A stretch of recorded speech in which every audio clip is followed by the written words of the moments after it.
Day 3. Okay, well, this is basically a review of the circle concepts we've learned so far, including the vocabulary.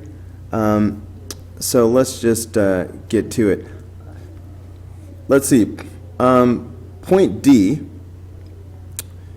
is definitely a point of tangency. You can see the line hitting the 1 point right here. Line FH.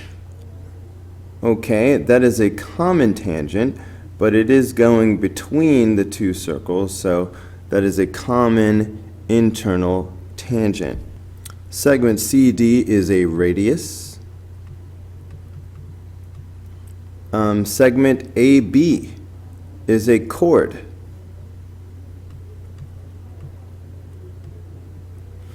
Let's see, point C. Point C is the center of a circle. This is, I don't see that as one of the, oh, center, yeah. Segment AD is a diameter. Line AB is a secant. That's the difference between a chord, which has a beginning and an end, it's a segment, versus a secant, which keeps on passing through the circle. So line AB is a secant. And line DE. Another common tangent, but this one is a common external tangent. Okay, moving on to number 9. Is AB a tangent, segment AB a tangent? Justify your answer. We learned that the way to prove that something is a tangent is to use the Pythagorean theorem. Basically, if the Pythagorean theorem holds, that means that this is a right triangle. And there was a theorem that we learned that only a tangent is going to be perpendicular.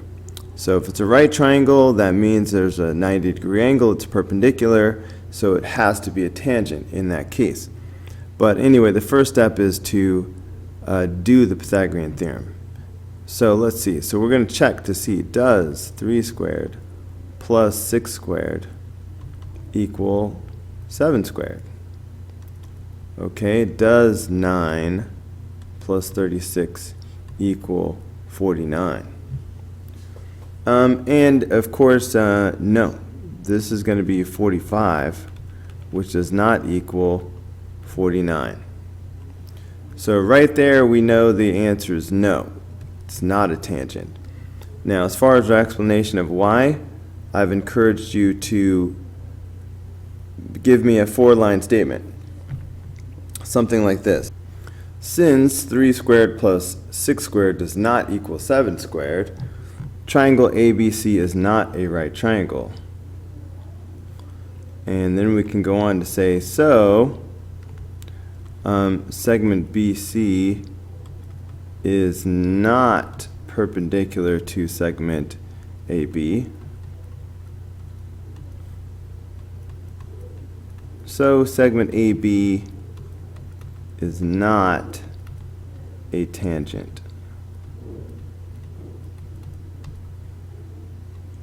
Okay, moving on to number 10. We're supposed to find the radius. Well, we know once again that this will be a right triangle. Radius and tangent are always perpendicular, so we can use the Pythagorean theorem. Now, just be careful to understand that this hypotenuse is r plus 14. So when we do the Pythagorean theorem, it will look like this. R squared plus 28 squared is equal to r plus 14 squared. Just be careful. Let's see. What is 28 squared? We can't just square the r and square the 14.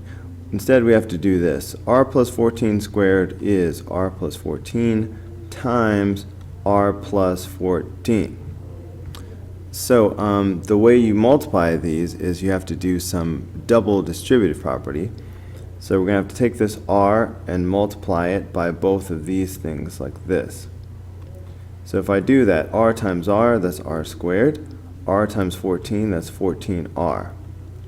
And then I'm going to have to do the same thing with the 14. I'm going to have to distribute the 14 like so.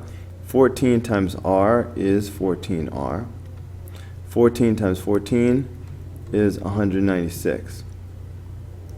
Alright, we're going to be able to combine our like terms here. So I'm going to bring this down as well. So I'm going to have r squared plus 784 equals r squared plus 28r plus 196. Alright, 28r is just coming from putting these two together. Time to collect like terms. So I would subtract r squared from both sides, like this. But in this case, these are both going to cancel each other out. So that's going to leave me with 784 is equal to 28r plus 196. If I subtract 196 from both sides, I'm getting 588. So I've got 588 is equal to 28r. Then, of course, we will just divide both sides by 28.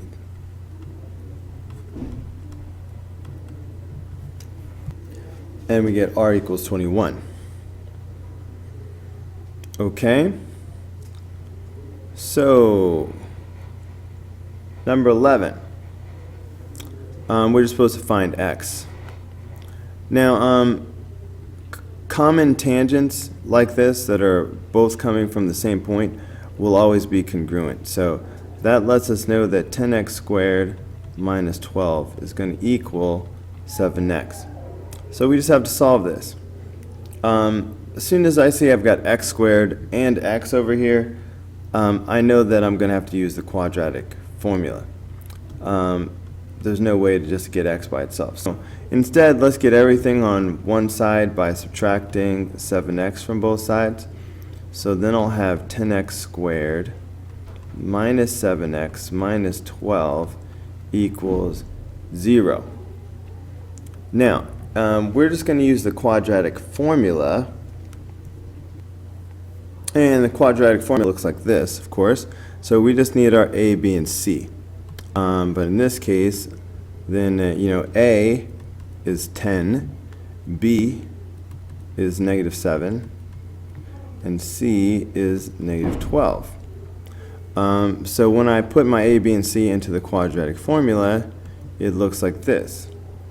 The solutions are going to be opposite of b, so that'll be positive 7 plus or minus square root b squared minus 4ac, so that's going to be negative 7 squared minus 4 times 10 times negative 12 all over 2 times 10. Okay, and we can just put this in the TI-30 XS multiview. So here I am typing it into the calculator.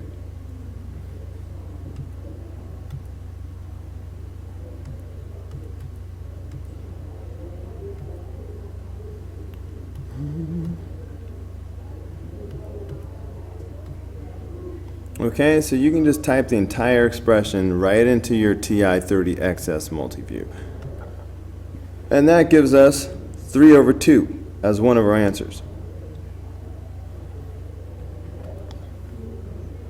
Okay, so x equals 3 over 2. But there's another answer. So far, see how it says plus or minus? And so far, I just entered plus. So I'm just going to go back in there and edit this and change that to a minus. Alright, I just changed that to a minus and hit enter, and now I get the other answer, negative 4/5.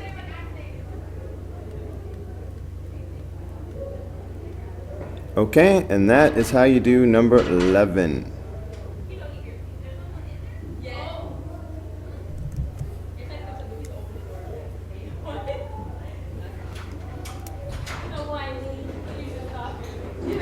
Number 12, man. Given that segment DR is perpendicular to segment MK, is it definitely 100% true that DK is equal to KR? Explain your reasoning. Well, the bottom line is going to be yes. Yes, it is definitely true. Now, as far as explaining my reasoning, this is one of those words where, this is one of those problems where we use the three words that are closely related. Those three words are diameter, perpendicular, and bisector. And the bottom line is, if we are given any two of these, we know that the third one is also true. In this case, we are given that this is the diameter because of that dot tells us this is the center, so this is the diameter. And we are given that this diameter is in fact perpendicular. I'll just put the perpendicular sign. You can see the symbol right there. So, diameter and perpendicular, check and check. That means it must also be true that it is a bisector. And of course, bisector means it's going to be cutting this chord exactly in half. And if it cuts the chord exactly in half, then that means that this side of the chord should be congruent to this side of the chord. DK should equal KR. So that's the bottom line. Now, as far as the way you word it, I want you to mention all three of these words in your explanation. Start with the two that you're given, and then finish with the one that you're not given. So you would say something like this. Since the diameter is perpendicular, it must be a bisector. Kabam. Alrighty then. Number 13. Find the measure of each arc below. Find the measure of arc AE. Okay, well, I'm seeing a semicircle. I feel a semicircle coming on. Look right here. This is a diameter of the circle. So look at this semicircle. Of course, the measure of that semicircle is 180 degrees. And we have two parts given. So if I subtract these two from 180, then that should give me the missing part. So 180 minus 58 minus 62, and that's going to give us 60.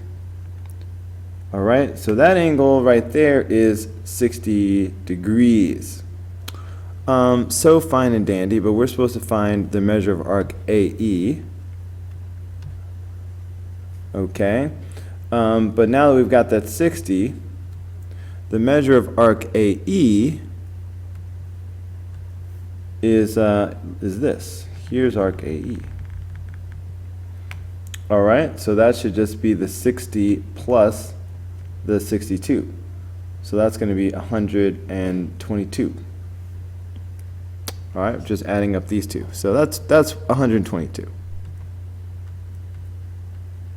degrees. All right, number 14, arc AEB.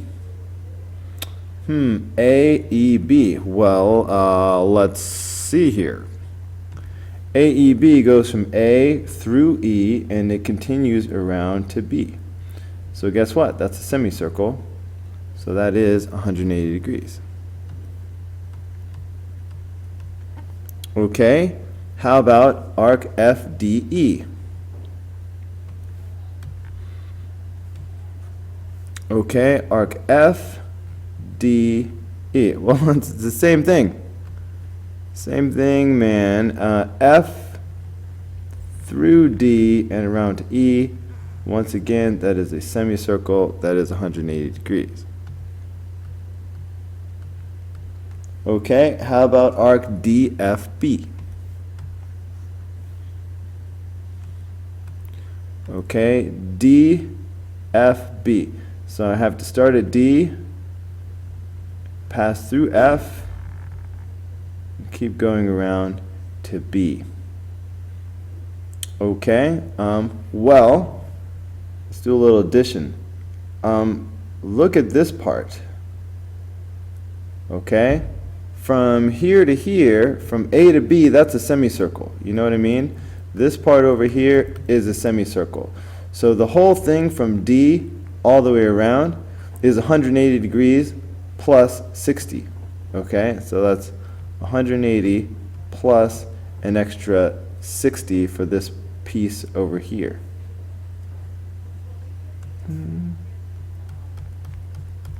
Okay, so 180 plus 60, that should be the total package.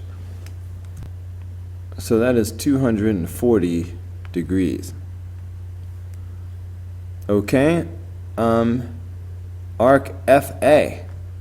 Well, it doesn't get much easier than that, does it? Because arc FA is just this arc right here. That's 58 degrees.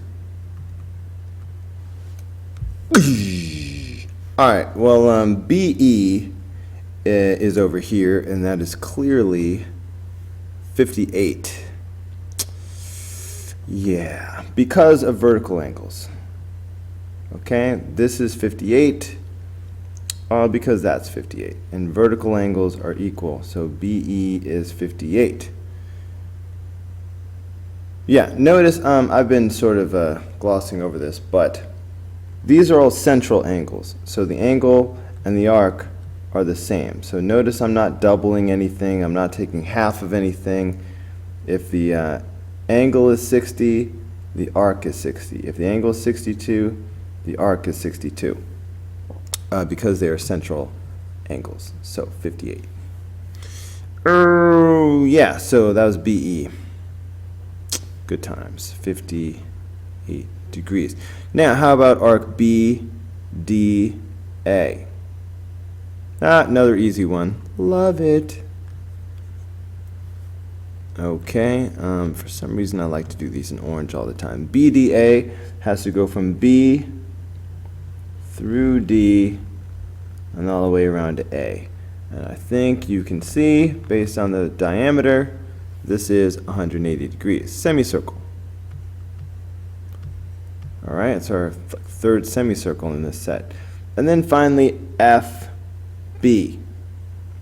Okay, well, FB is this arc that goes like this. Okay, there's arc FB. Please notice that at this point, we have every other arc, every other angle in the circle except for FB. So I should be able to just subtract everything from 360. Okay, if I do actually, that's a long way. Sorry. Let's look at the semicircle aspect of it. That'll be quicker. Forget about this side, all right? Focus on the semicircle. All right? Focus on this side over here. We've got this 58, and this is the rest of the semicircle. So if I just subtract from 180, that should leave this part over here. So really it's just a matter of doing 180 minus 58. Okay, so arc FB is 122 degrees. All right, let's move on. Number 21, use the clock shown to estimate the minor arc formed by the hour hand and the minute hand at 9:30. Okay, so we're trying to find this arc. Okay, I'm just extending this. So we're looking for this arc right here that goes from here to here.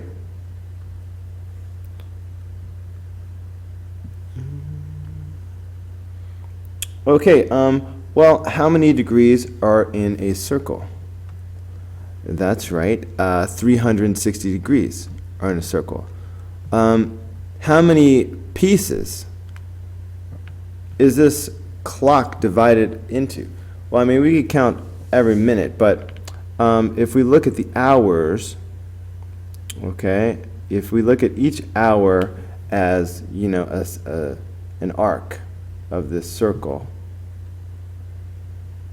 okay, how many 1 hour long arcs will there be? Yeah, there are 12 hours on the clock, so that's 12. So if we do 360, all right, the total degrees of the circle, divide it up into 12 easy slices, guess what we get? 30 degrees, okay? So, so that is 30. That means each one of these hours, every hour is 30 degrees on this clock. So getting back over here, now it's really just a matter of how many hours we're talking about. All right, now let me be very careful. I want to make sure you can see this. Each hour is 30 degrees. So making up this arc, maybe I'll put it like dotted or something. Making up this arc, I have 1 hour right here. So that's 30 degrees. I've got another hour right here. So that's 30 degrees. I've got another hour right here. So that is 30 degrees. I have 3 full hours from 6 to 9. But then I have half of an hour. And I know it's exactly half because look at the time. It's 9:30. Okay? So this hour hand should be exactly halfway through its journey between 9 and 10 because it is exactly halfway through the hour. It is 9:30. So this last little piece, I think I'll change colors just to emphasize this. This last little piece is not quite, it's not going to be a full 30 degrees. It's only going to be half that. So that's why this last little bit is going to be 15. So it's 30, 30, 30, and then 15 because of the half of an hour, half of the usual 30. Add all those up, and that'll be the measure of this minor arc. 105 degrees. Okay, so that is how you do that. That was number 21. Number 22. Given that MK bisects DR. MK bisects DR. Now, look, this is where students will mess up sometimes, so watch this very carefully. A lot of kids do not like to read the directions, and they will just look at the picture and see, oh, I'm only given one thing. I'm given perpendicular. But we're given this other information. We are told in words that segment MK bisects DR. If MK bisects DR, that means these two pieces are congruent. Okay, so you have to read the actual words. Choose a statement that is definitely true. Well, just like we talked about before with those 3 words, perpendicular, bisector, and diameter. If we're given any 2 of those 3, then the third one is also true. In this picture, in this problem, we are given the 2 things, perpendicular and bisector.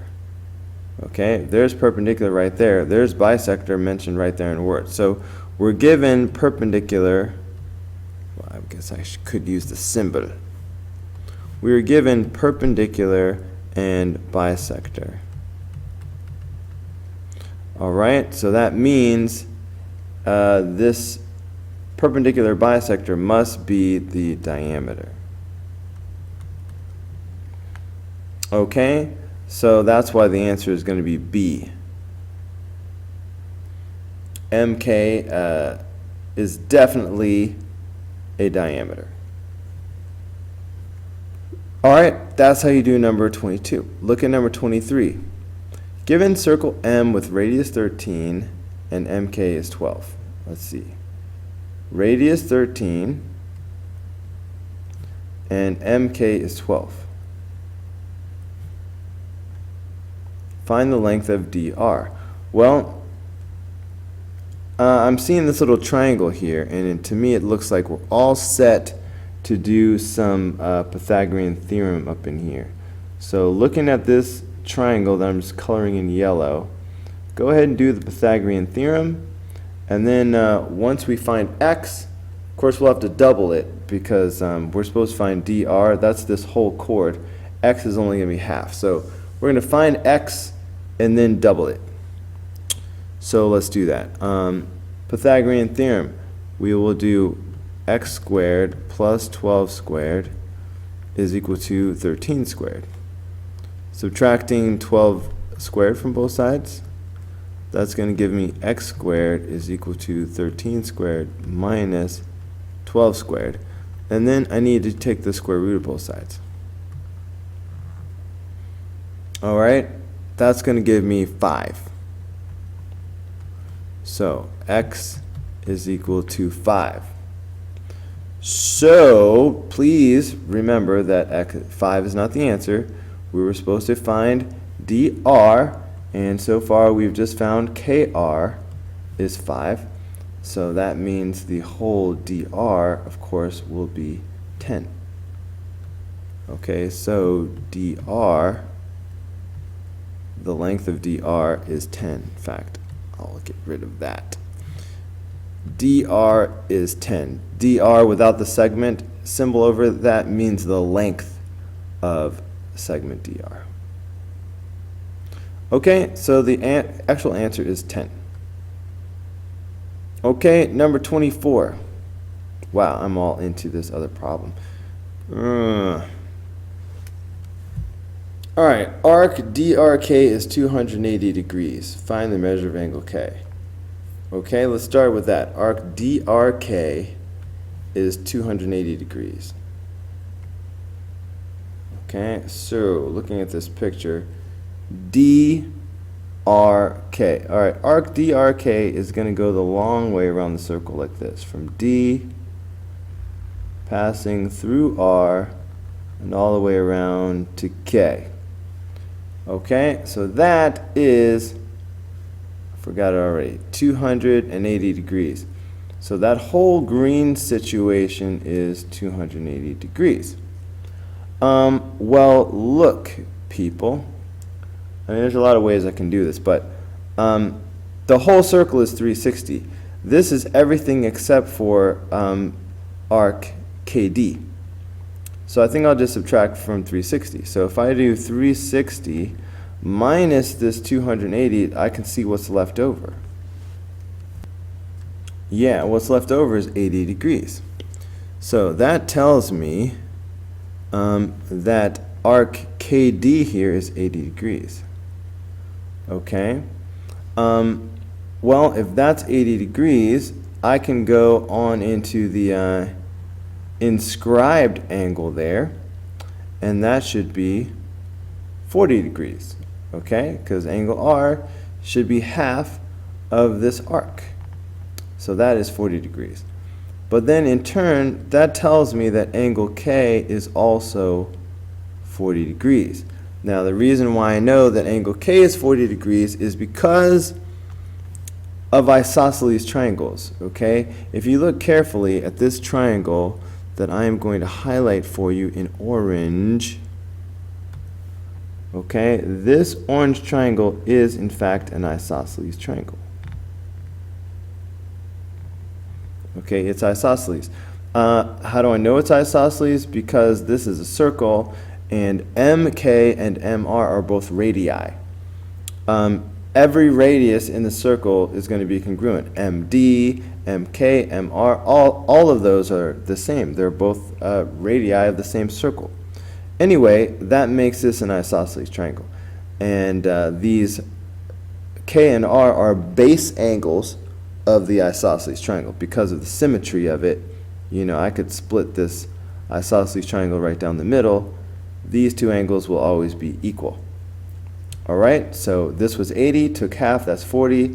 but because of the symmetry of the isosceles triangle, angle K had to be 40 as well. Okay, so 40. K is 40.